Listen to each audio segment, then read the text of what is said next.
Welcome to the course Evolution of the Earth and Life. Today we are going to learn about the very early history of the Earth and Moon. The elements are very important in terms of the formation of planets. This classification is proposed by Goldsmith, where he divided the different elements of the periodic table based on their different geochemical character and where we find them today on the Earth. So, what we are going to see that there are things which are called lithophiles, all the yellowish colored materials. These are materials which primarily binds with oxygen and also contribute significantly in the crustal part of the Earth. Then we also have things called atmophile, which we do not find so often in the Earth's crust, rather we do find them in the atmosphere. Okay. And siderophile are the elements which have a higher affinity or they are metal like. And we are going to see that many of them differ in terms of their concentration in the Earth, in different parts of the Earth and in other planets. And that tell us a lot about how the different planets formed from the different parts of the solar system. Now, as we know in today's world that the sun sits at the center, and then we have some planets which are relatively close to the sun, and then there are other planets which are far away from the sun. And we also learned that before at the beginning there was the development of hydrogen and helium, and nuclear fusion led to the development of other elements till iron. And because iron, the development of iron or making the element iron does not lead to any other energy resource, it cannot sustain the nuclear fusion reaction anymore. So, to make the elements which are heavier than iron, it requires a completely different mechanism, and supernova explosion is the mechanism. Now, once this mechanism kicks in, we will start to develop elements which are quite different from the elements that were formed before. We will start finding copper and nickel and things like that. Now, all these elements after the supernova explosion, all the elements that we can see in the periodic table are probably available. And then we already talked about this rotating disk where the central part was this sun, and all the other elements are distributed in that disk. Now, the gravitational attraction caused the dust and condensing materials to clump together, because we already saw that elements such as silica and oxygen and aluminum and copper and nickel, all of these have formed. So, they were also binding with each other, forming compounds. And once they have bound together, they are also creating different minerals, and these minerals eventually are contributing to form things like rocks, and these are what we are calling dusts. And once these dusts are coming closer to each other, they can clump together. And this is what we understand about the formation of planetesimals. Planetesimals are these bodies which can be kilometer sized chunks. Once it starts to collide under the force of gravity, they can form to aggregate, or they can start to form aggregates, and that means increase in the size, and that can form moon sized bodies. Some of them will coalesce to form planets and basically accrete more and develop larger planets. Planetary formation happened rapidly, probably within 10 million years after the condensation of the nebula. And the final composition of the planets close to the sun differs quite a bit from the ones which are far away, and we are going to know why that is so. So, let us take a look first at what we call the terrestrial planets or the inner planets. So, there are 4 inner planets: Mercury, Venus, Earth and Mars, and some of their satellites. Now, initially, if you think about the overall concentration of the disk, there were different elements which were distributed in the disk around the sun. The volatile materials, they boiled away due to sun's heat. So, the ones which were already around here, because they were experiencing higher heat from the sun, those volatile materials, they basically got swept away, boiled away. Then solar wind, which is a form of radiation and energy from the sun, that blew away light gases and liquid, and that is why we do not really find those volatile materials and gases and liquids to form the planets at the inner circle so much. So, therefore, the primary composition of these inner planets are rock forming silicates and metals, and iron and nickel are the ones which dominate among the metals. Now, meteorites provide a very good understanding of this process, because what we find are things which are coming from this part, and that tells us what might have been the overall composition of this place even before they formed into planets where they are separated in terms of density, and we get stratified planets. Things are not the same when we go to the outer parts. So, the outer parts have an interesting characteristics. They are generally large and they are different in terms of composition, and we are talking about giant outer planets. There are 4 of them: Jupiter, Saturn, Uranus, Neptune and their satellites. Now, remember those volatile materials which were not supported because of the heat of the sun in this part? They got swept away and they basically contributed in these planets. Because they are far away from the sun, they can condense, these volatile materials can condense in this lesser heated zone. The second point was that strong gravitational field of these larger planets, they can hold on to the light gases and liquids which are not supported in this inner zone, and therefore we have primary composition of rocky material in this inner planets and more like a gaseous material in the outer planets. Although all these outer planets, they still have rocky and metal rich core.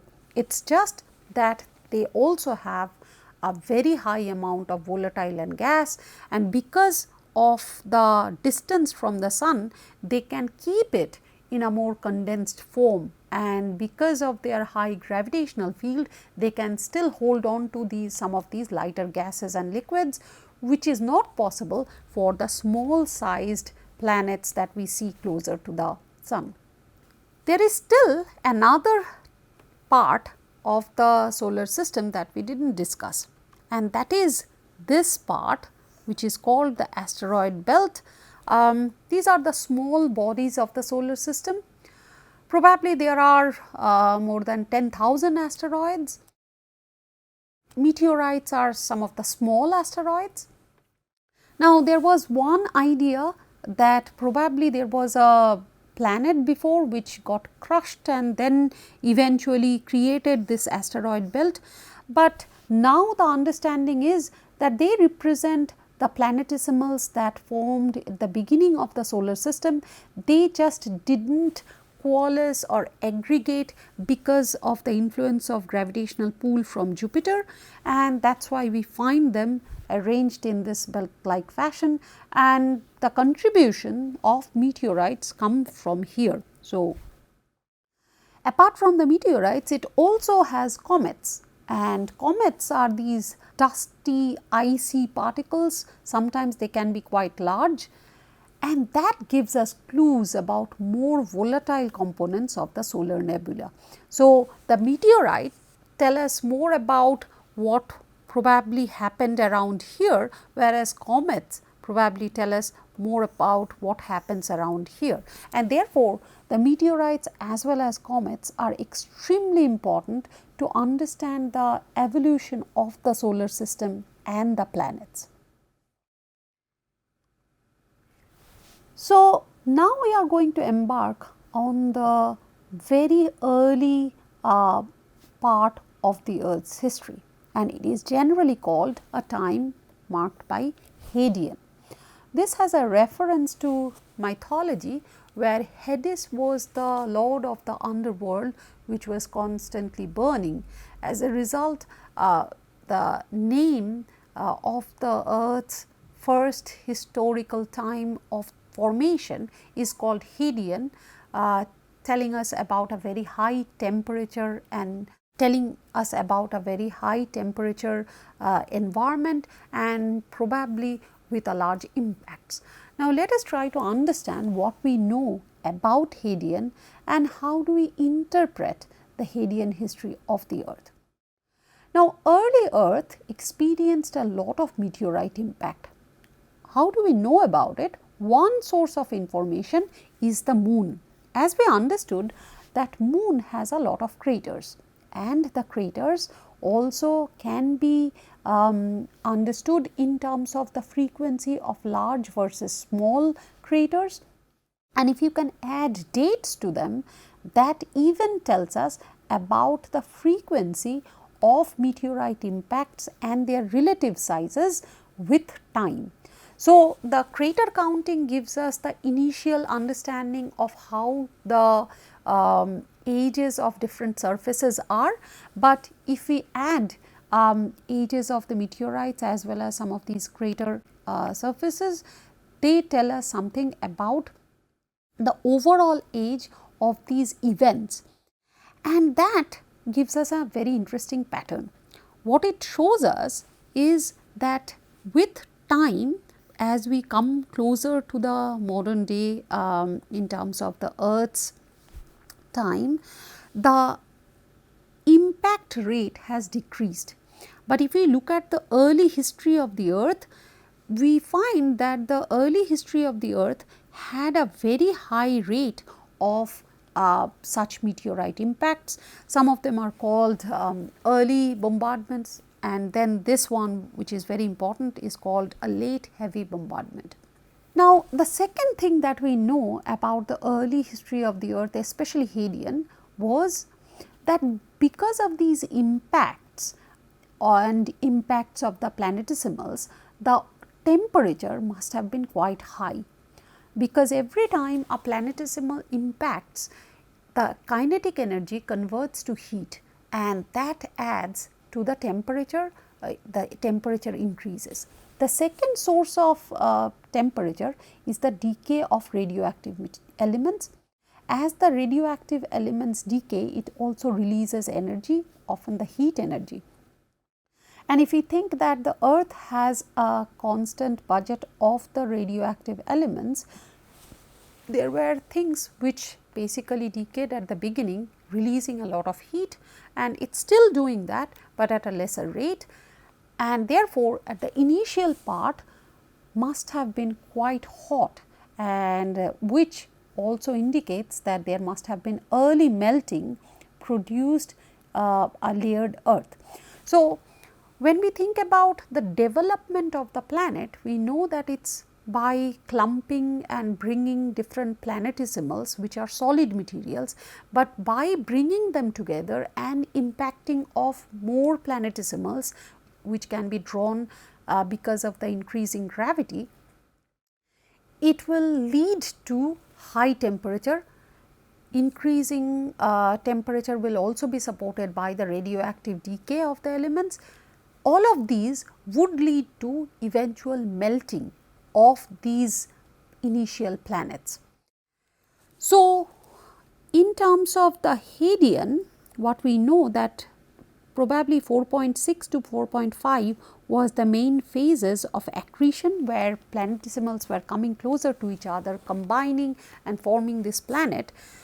But around 4 million years ago, there was this late heavy bombardment which brought even more planetesimals and probably an intense phase of melting. And when we start to look at the rock record does not really go beyond the Archean. So, we really do not have any rock record from Hadean. Now, how can we talk about Hadean if we do not have a rock record? What were the events during Hadean? And that is where we will come to another element, another planetesimal which is very close to the Earth, and that is the formation of Moon. Now, how did the Moon form? There has been a lot of theories about it. The first one was the fission model, where it says that the separation of the Moon from the Earth during an early phase of rapid spinning. There is another idea which is called a double planet, which argues that an accreting Earth with simultaneous accretion of the Moon. So, Moon and the Earth sort of developed simultaneously at the same time. The third one was capture model, which basically argues that the Moon formed in different parts of the gaseous nebula, and that early in the history of the solar system, Moon approached the Earth, and because Earth has larger gravitational field or stronger gravitational field, the Moon got captured and started going around the Earth and became a satellite. But the most favored hypothesis of formation of Moon is the giant impactor model, and it is the latest and most favored based on geochemical evidences, which argues that the Moon formed during a collision between the Earth and another small planet, probably about the size of the Mars.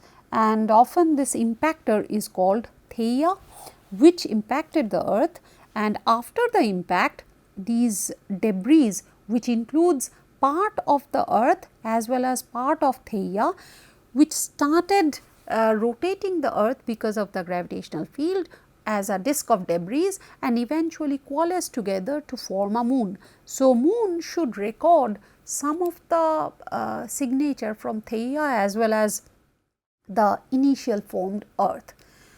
And that is where the Moon rocks and their geochemical signature becomes very important to understand when did it happen and do we actually see evidence of this.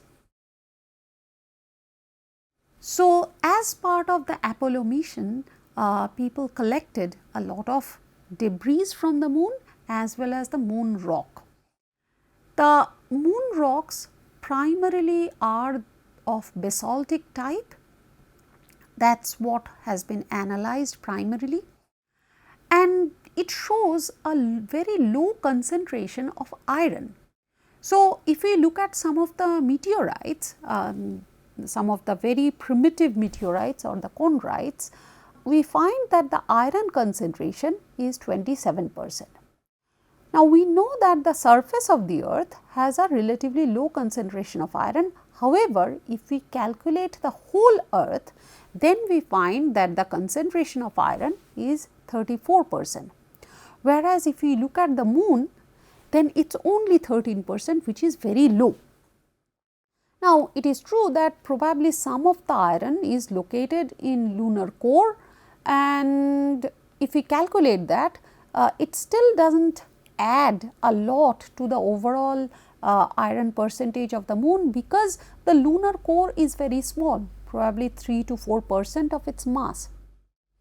Now, one idea was that the lithophile elements, so the ones which generally binds with oxygen and therefore are highly concentrated in the silicate shells. So, we can talk about SiO2. So, these are the kind of things that we find on the surface of the earth. More refractory lithophile elements such as aluminium are more abundant on the moon. So, what does that tell us?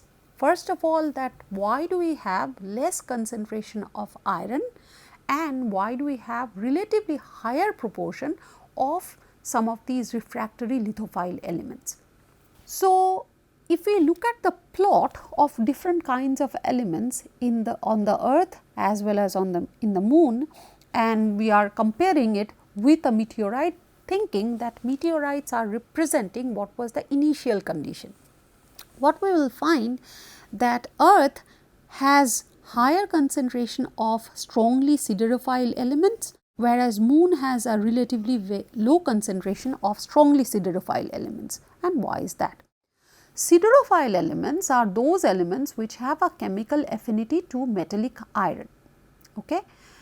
And siderophile element patterns for the silicate moon are similar to terrestrial patterns for some elements, but are strongly depleted for others. Now, these chemical trends point to the formation of moon from an already differentiated body and was further depleted during the lunar core formation. So, imagine a situation where this body that impacted the earth, but earth has already been separated into the crust, the mantle and the core.